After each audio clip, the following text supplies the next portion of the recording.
দিনের মতো আজকেও কিন্তু সাধু ঠিক আমাদের বাড়িতে সকালবেলা ঘুমোতে চলে এসেছে। হ্যাঁ, শুধু ঘুমোতে আসেনি, ওর খাওয়া দাওয়াও কমপ্লিট। তো এখন সাধু বাবা এই জাস্ট চোখটা বন্ধ করলো।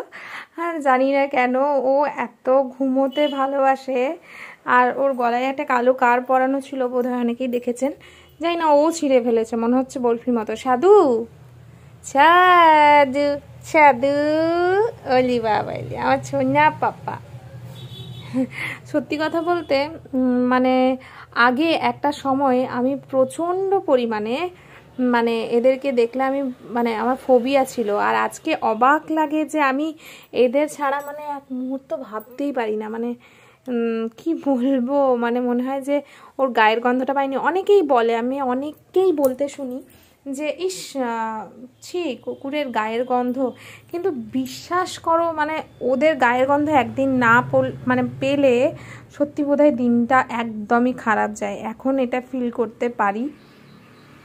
সাধু বাবা, আর আমি কালকে ছিলাম না, ওই রাস্তা থেকে এসে ও আমাকে এত পরিমাণে মনে হচ্ছিল যাক আমার তো কেউ আছে যে আমার জন্য একটু হলেও ভাবে, এতটা খুশি হয়।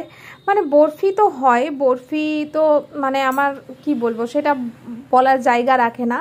কিন্তু সাধু, সে তো রাস্তাতেই যদিও ছোটো থেকে আমাদের গলিতেই বড় হওয়া, আমাদের বাড়িতেই খাওয়া দাওয়া, কিন্তু যেহেতু বরফি ওকে অ্যাকসেপ্ট করবে না, সেই জন্যই ওকে মনকে মানিয়েছি যে না, ওকে বাইরেই থাকতে হবে। কিন্তু বর্ষাকালে বা এই সকালবেলা ঘুমানোর জন্য, দুপুরবেলা ঘুমানোর জন্য ও আমাদের বাড়িতেই থাকে।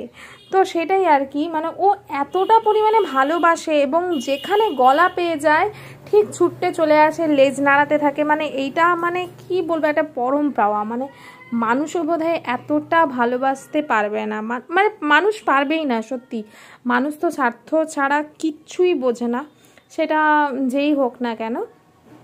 তো যাই হোক, সেটাই বলছিলাম যে সাধু যে এত ভালোবাসতে পারে আর এত কথার বাধ্য, কি বলবো, ছেড়ে না এটা বলবো না, ও একটা বাচ্চা, ওরও তো বেশি বয়স হয়নি, ও ছেড়ে। কিন্তু আমি ওর উপর কখনোই বিরক্ত হইনি। আর এমন একটা ব্যাপার যে ও কখনো আমার বকাতে ভয় পায় না। সে বরফি কেন, সাধু কেন, আমার বকাতে এরা কেউই পাত্তা দেয় না। কারণ ওরা জানে যে ওরা আমার মাথায় চড়ে নাচতে পারবে, এই জিনিসটা ওরা বুঝে গেছে। আর ওরা এত মন পড়তে জানে না, কি বলবো। সাধু, সাধু বাবা, দেখাও তো তোমার মুখটা, তো সুন্দর মুখটা। ঘুমে চোখটা ধুলু, ঘুমে চোখটা ধুলু। আলে বাবা লে, আলে বাবা লে, বাবা লে, ওলে বাবা লে, একটু ওঠো না।